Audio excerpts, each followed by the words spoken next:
Hai semuanya, kembali lagi di channel aku, Reta Pramesti. Kali ini Reta mau nge-share tentang gimana sih cara mempersiapkan SBMPTN 2021. SBMPTN, Seleksi Bersama Masuk Perguruan Tinggi Negeri 2021. Ini merupakan salah satu jalur masuk kampus selain SNMPTN, selain UMPTN, ini ada namanya SBMPTN. Dilaksanakannya adalah sekitar bulan Mei, itu untuk tahun 2019, dan untuk 2020 kemarin itu di bulan Juli. Nah, jadi kalau misalnya kita hitung dari hari ini sampai ke bulan Mei aja lah ya, paling dekatnya itu adalah sekitar 8 bulan. Kira-kira kamu udah mempersiapkan apa? So, tonton videonya sampai akhir ya. Seperti yang kita ketahui bersama bahwa jalur SBMPTN ini adalah jalur tulis, yang mana subtes ujiannya itu ada TPS dan TKA. Tapi tahun 2020 itu hanya TPS aja. Sebagai penyesuaian efek pandemi agar tidak berlarut-larut dalam pelaksanaannya dan juga lebih efektif, kata pihak LTMPT. Nah, tahun 2021 ini sebenarnya masih misteri, masih rahasia.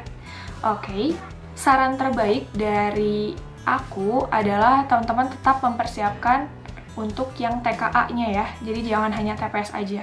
Jadi ketika nanti ada pemberitahuan misalnya TPS dan TKA, teman-teman nggak akan kaget banget gitu. Tapi kalau misalnya TPS aja, itu teman-teman juga nggak shock karena udah mempelajari juga TPS-nya. Oke? Sekarang kita langsung aja masuk ke 9 tips untuk mempersiapkan SBMPTN 2021. Yang pertama adalah berdoa dan yakinkan diri bahwa kamu bisa melewati SBMPTN 2021 dengan baik. Semua hal agar diawali dengan baik dan juga agar lancar, dimudahkan, harus berdoa dulu ya. Minta doa restu orang tua untuk memperjuangkan hal ini untuk masa depan kamu, untuk membanggakan mereka. Tentunya mereka juga akan sangat senang dong. Jangan sampai mereka nggak tahu nih mimpi kamu tuh kemana. Tapi kamu coba beritahu dulu sehingga mereka merestukan. Kamu juga berdoa kepada Tuhan Yang Maha Kuasa sehingga kamu dilancarkan dan dimudahkan dalam proses menggapai kampus impian. Yang kedua, cicil belajar secara fleksibel.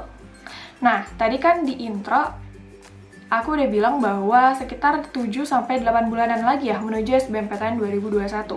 Itu merupakan waktu yang sangat panjang, tapi nggak akan kerasa. Kalau misalnya kita baru mulai belajar 3 bulan sebelum SBMPTN, itu sebenarnya nggak apa-apa, it's okay. Tapi ketika sekarang masih ada waktu, terus kita udah sadar bahwa SBMPTN itu sebentar lagi, apa salahnya kita memulai kan? Nggak ada ruginya kok. Malah kita lebih semakin siap. Nah, mencicil belajar di sini, kamu bisa sesuaikan dengan tipe belajar kamu. Apakah audio, apakah visual, apakah kinestetik. Yang emang ketika belajar itu harus dengerin musik, harus sambil nonton video, itu tergantung kepribadian kamu, tergantung cara belajar kamu. Nah, aku saranin adalah teman-teman punya handbook, buku pegangan. Nah, kamu juga bisa mengikuti bimbel offline atau online sesuai dengan tipe belajar kamu. Aku nggak akan nyebut merek ya, karena sebenarnya semuanya tuh bagus gitu. Itu tinggal disesuaikan aja sama tipe belajar kamu. Oke, yang ketiga adalah pelajari soal UTBK tahun lalu sampai 5 tahun terakhir. Jadi pelajari soal-soal UTBK karena apa? Tipe-tipe soalnya itu bisa jadi sama. Di tahun 2021 bisa aja LTMPT itu mengangkat soal-soal tahun 2016, tahun 2018, tahun 2020. Itu akan sangat mungkin. Jadi, mulai. Dengan cara gimana Kak? Bisa download nih misalnya googling, atau mungkin di bimbel online kamu, di bimbel offline kamu, dan juga di buku pegangan yang sudah kamu beli. Itu pasti ada soal-soal UTBK tahun ke belakang. Ya minimal 5 tahun terakhir ya, kamu bisa pelajari biar kamu tahu nih tipe-tipe soalnya kayak gimana, subtesnya apa aja, dan kamu bisa semakin siap dalam menghadapi SBMPTN 2021. Yang keempat, introspeksi diri. Kenapa introspeksi diri? Di sini adalah sebagai bahan evaluasi diri kita masing-masing, sebagai waktu untuk berdiam diri sejenak gitu. Apa ya kesalahan yang udah aku lakukan? Apa ya yang belum aku lakukan? Nah, itu bisa dilihat juga dari tadi soal UTBK yang sudah kamu kerjakan. Aku sarankan kamu mengerjakan paket-paket UTBK tahun lalunya, jangan dulu lihat ke kunci. Jadi biar kamu tahu dulu nih, kamu lebih banyak salahnya itu di mana, sehingga kamu bisa introspeksi diri. Oh iya, aku salahnya di poin ini, ditulis aja poinnya. Oke. biar kamu semakin kebayang kamu harus nanti memulai materi dari mana. Yang kelima adalah review materi. Nah, review materi ini berdasarkan poin-poin yang tadi kamu sudah introspeksi diri, kamu sudah evaluasi. Oh, ini ternyata poin yang belum aku kuasai, materi ini. Materi A, B, C, kamu pelajari aja, dicicil aja, nggak usah dalam satu waktu. Nanti seiring berjalannya waktu, kamu mulai memahami konsepnya lagi, gitu kan. Sebenarnya kamu sudah pelajari, tapi mungkin lupa. Terus kamu bisa lanjutkan ke soal yang pernah kamu salah, kamu ulang lagi aja. Jadi bener deh.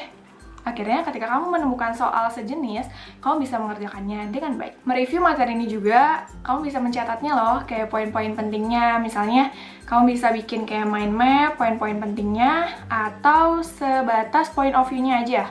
Kayak, misalnya, di geografi, oh iya fertilisasi itu artinya ini, rumusnya ini, kayak gitu.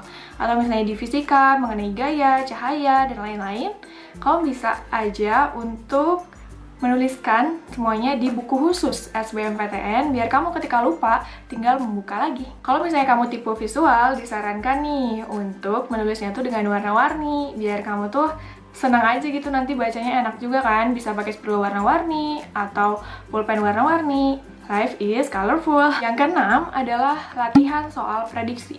Biasanya di buku-buku handbook atau di bimbel, biasanya kan ada prediksi tuh, ya kan?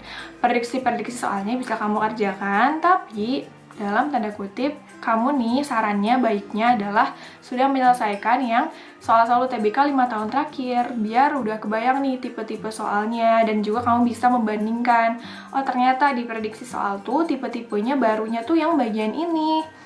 Kamu bisa pelajari lagi materi-materinya. Yang ketujuh, try out.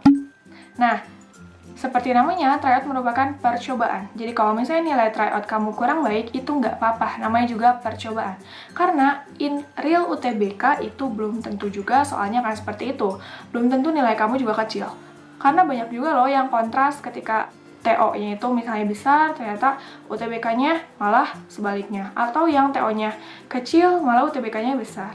Itu tergantung juga nggak sih keadaan atau kondisi ketika UTBK juga. Nah, maka dari itu, ketika kamu down di tryout, jangan sampai terlalu berlebihan ya, karena itulah sebagai percobaan, kamu pelajari lagi. Nah, tryout ini bisa kamu ikuti yang gratis atau yang berbayar.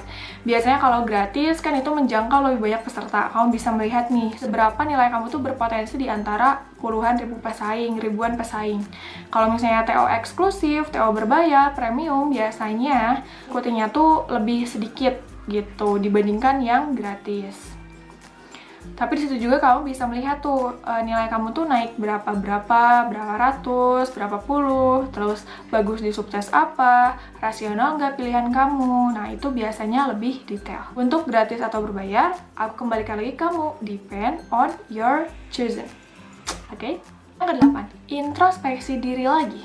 Nah, tadi kan kamu udah introspeksi diri, udah nge-evaluasi ketika udah mengerjakan UTBK tahun kebelakang ya.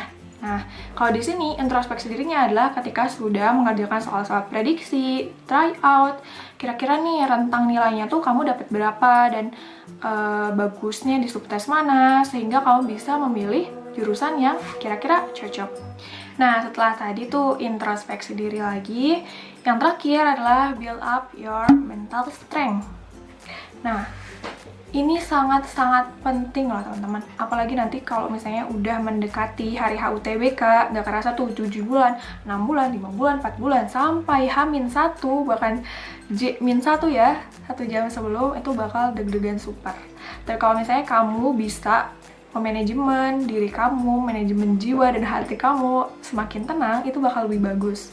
Karena ketika kita mengerjakan soal, udah misalnya tuh udah penuh banget nih otak kamu, tapi kamu gugup, ya nanti sama aja dong bakal ngeblank, ya nggak?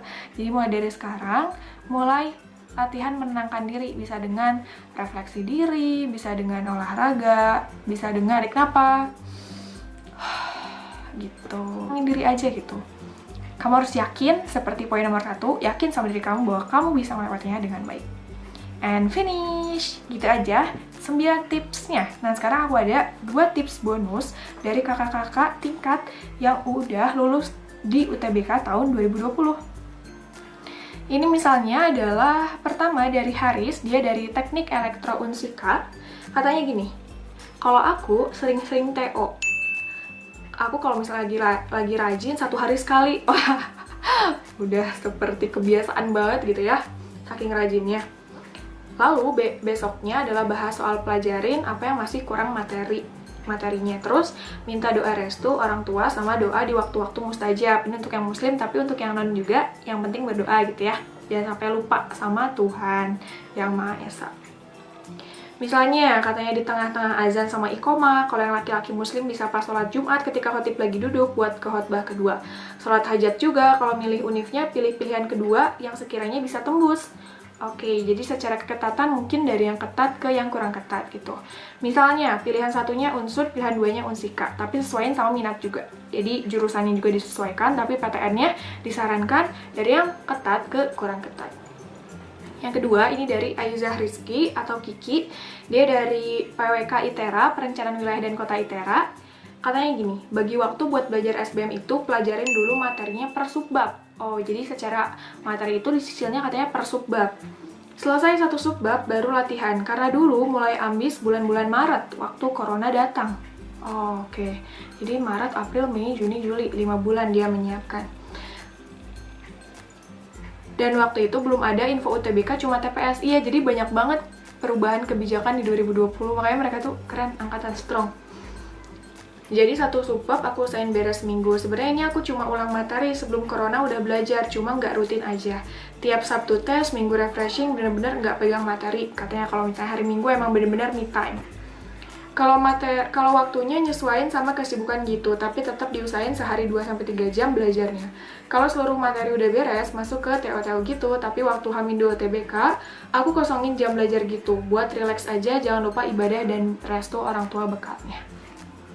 Nah, so gitu ya pesan berharga dari Kak Haris dan Kak Kiki. Semoga teman-teman yang nonton video ini jangan lupa buat di-share juga ke teman-temannya biar semakin siap juga bareng-bareng ya, nggak hanya diri sendiri tapi bareng-bareng, dan kamu bisa mengikuti jejak para kakak-kakaknya, bisa sukses di SBMPTN 2021, lulus di kampus impian. Amin ya robbal alamin. Gitu aja dari Reta, semoga ini bermanfaat. Kalau misalnya ada konten, saran lainnya dari kamu bisa komen aja di kolom komentar. So, thank you and bye-bye.